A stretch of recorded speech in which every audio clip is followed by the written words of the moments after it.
మహాగణాధిపతే నమః. శ్రీ గురుభ్యో నమః. శ్రీమాత్రే నమః. ప్రేక్షకులందరికీ స్వాగతం. ప్రతి మనిషి జీవితంలోనూ సుఖదుఖాలు అలాగే ఆటుపోట్లు అనేవి సహజం. అయితే ఇక్కడ మనకి ఎవరికైనా సరే ఈ ప్రపంచంలోని ఆడవాళ్ళందరికీ కూడా ఎవరు జన్మించినా కూడా 12 రాసుల్లోనే జన్మించడం అనేది జరుగుతుంది. అదే ఒక్కొక్కళ్ళు ఒక్కొక్క రాశిలో జన్మిస్తారు.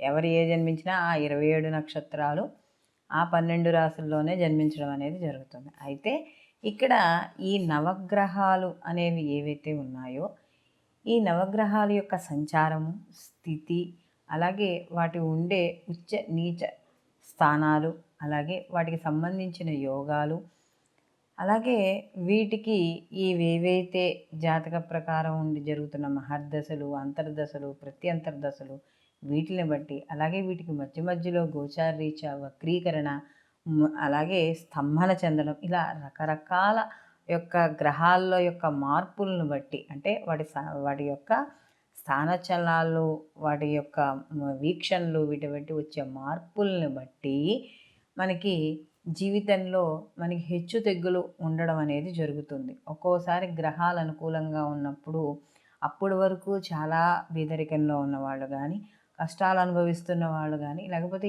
ఎటువంటి మాకు దారి దిక్కు తెన్ను ఏమీ లేదు అనుకున్న వాళ్ళకి ఆ గ్రహాలు ఒక్కోసారి మార్పు వల్ల వీళ్ళకి ఎక్కువ, అంటే ఒకేసారి హై లెవెల్లోకి వెళ్ళడం అనేది ఉంటుంది.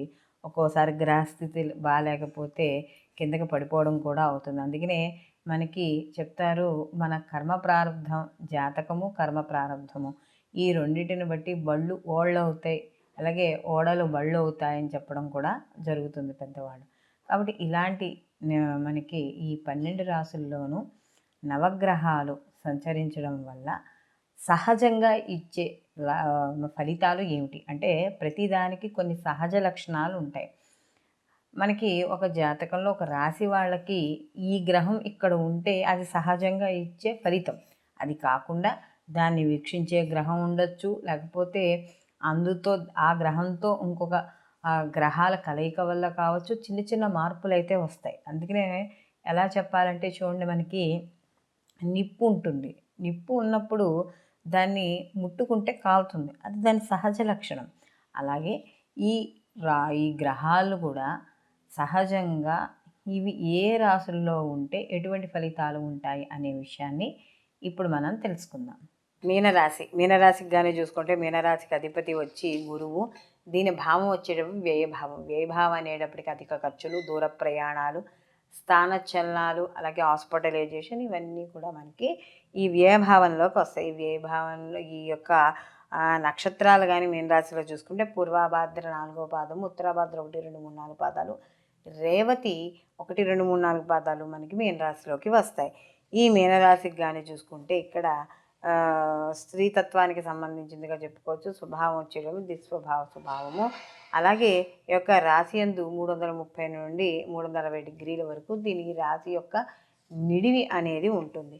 ఈ మీనరాశిలో నవగ్రహ సంచారాల వల్ల ఎటువంటి ఫలితాలు ఉంటాయి జన్మరాశిలో సంచారం చేయడం వల్ల అనే విషయాన్ని తెలుసుకుందాం. రవి కానీ జన్మలో సంచారం చేస్తూ ఉంటే వీళ్ళకి ఎక్కువగా స్త్రీ యొక్క సహాయ సహకారాలు ఎక్కువగా అందడం అనేది జరుగుతుంది. అంటే అది ఉద్యోగంలో కానీ, లేకపోతే వ్యాపారంలో కానీ, ఇంట్లో కానీ, ఎక్కడైనా సరే వీళ్ళు స్త్రీ యొక్క సహాయ సహకారాలు అందడం, వాళ్ళ యొక్క సలహాలు పాటించడం ద్వారా ఉన్నత స్థాయికి వెళ్ళడం, ఇలాంటివన్నీ కూడా చేస్తారు. ఎవరైతే రత్నాల వ్యాపారాలు చేస్తారో వాళ్ళందరికీ కూడా కలిసి రావడం అనేది జరుగుతుంది. అలాగే చంద్రుడు కానీ వీళ్ళకి జన్మరాశిలో సంచారం చేస్తూ ఉంటే కాస్త మంచి ఈ టెక్నాలజీకి సంబంధించిన వాటిల్లో, అంటే మనం ప్రొఫెసర్ల కిందో, లేకపోతే మన ఈ బయోటెక్నాలజీ అడిగేసి వెళ్తూ ఉంటారు కదా, అలాంటి వాటిల్లోనూ, లేకపోతే సైంటిస్ట్లానో, ఇలా రకరకాల వేస్లో వీళ్ళు సెటిల్ అవ్వడం అనేది జరుగుతుంది. అలాగే భార్యాబిడ్డల మధ్య మంచి వాత్సల్యము, ప్రేమ కలిగి ఉండడం కూడా జరుగుతుంది. అదే కుజుడు కానీ ఉంటే వీళ్ళకి కుజుడు ఉంటే అక్కడ చాలా ధైర్యంగాను, నిర్భయత్వంగాను ఏదైనా సరే సాధించగలము అనే ఒక ఆలోచన, ధైర్యము ప్రతి పనిలోనూ కలిగి ఉండడం అనేది జరుగుతుంది. అలాగే ఇక్కడ ప్రతిదాన్ని కూడా చాలా ఒక రూల్డ్ చేయడం, ఒక రాజుగాను ఒక మంత్రిగాను ఒక రూల్డ్ చేయడం అనేది జరుగుతుంది.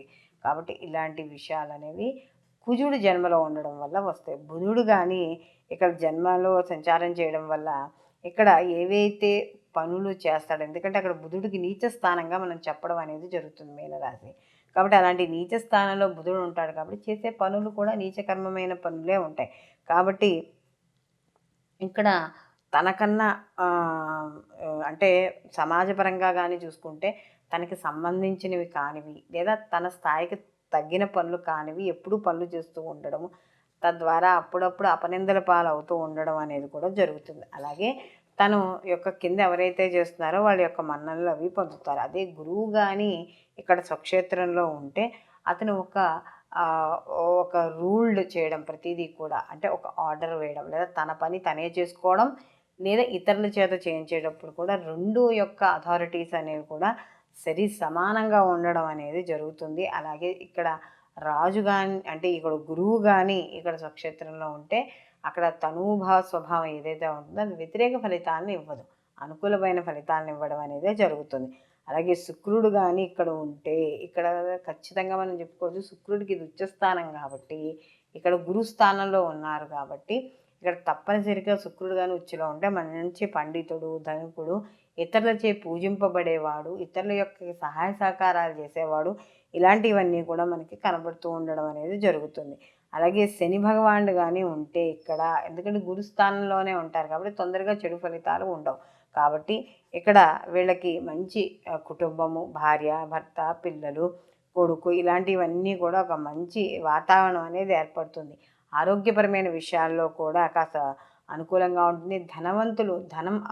ధనవంతులు వాళ్ళకి కలిసి రావడం అనేది జరుగుతుంది. అలాగే అష్టమ స్థానంలో రాహు సంచారం వల్ల ప్రతి దానికి కూడా కొద్దిగా ర్యాష్గా మాట్లాడడం, అనారోగ్య సమస్యలు, ఎక్కువగా అప్పులు చేయడం ఇలాంటి ఆలోచనలు అనేవి కనబడుతూ ఉంటాయి. కేదు పట్టుదల, అంటే ఎక్కువగా పట్టుదలతో పనులు చేయడము, ఆధ్యాత్మిక ఆలోచనలు ఉండడం, ఎక్కువగా ఏదైనా యజ్ఞ యాగాది క్రతువులకో ఎక్కువగా ధర్మబద్ధమైన కార్యక్రమాల్లో పాల్గొనడం అనేది జరుగుతుంది. కాబట్టి ఈ మీనరాశి వాళ్ళకి ఈ జన్మరాశిలో ఈ నవగ్రహాలు సంచారం చేయడం వల్ల ఎటువంటి ఫలితాలు వస్తాయి అనే విషయాన్ని తెలుసుకుందాం. అయితే వీళ్ళు ప్రతిరోజు కూడా ఈ మీనరాశి వాళ్ళు వీళ్ళకి ఏవైతే గ్రహాలు యొక్క ఇప్పుడు మనం చెప్పుకున్న దాన్ని బట్టి ఏవైతే సరిగ్గా లేవో వాటికి సంబంధించిన గ్రహాలకు సంబంధించిన శ్లోకాలు మనకి పంచాంగంలో దొరుకుతాయి. అందులో చూసుకొని ప్రతిరోజు కూడా దానికి సంబంధించిన శ్లోకాలు చదవండి. త్వరలోనే ఈ ఏవైతే వ్యతిరేక ఫలితాలు ఉంటాయి ఈ జన్మరాశిలో పుట్టడం వల్ల అవి తగ్గుముఖం పట్టడం అనేది జరుగుతుంది. ఎందుకంటే ఇవి అలా నిత్యం చేసుకుంటూ వెళ్ళడం, ఇదంతా లైఫ్ లాంగ్ కదా, కాబట్టి చేసుకుంటూ ఉండడం అనేది ఉత్తమమైన విషయం. సర్వే జనా సుఖినో భవంతు, లోకా సంస్థ సుఖినో భవంతు.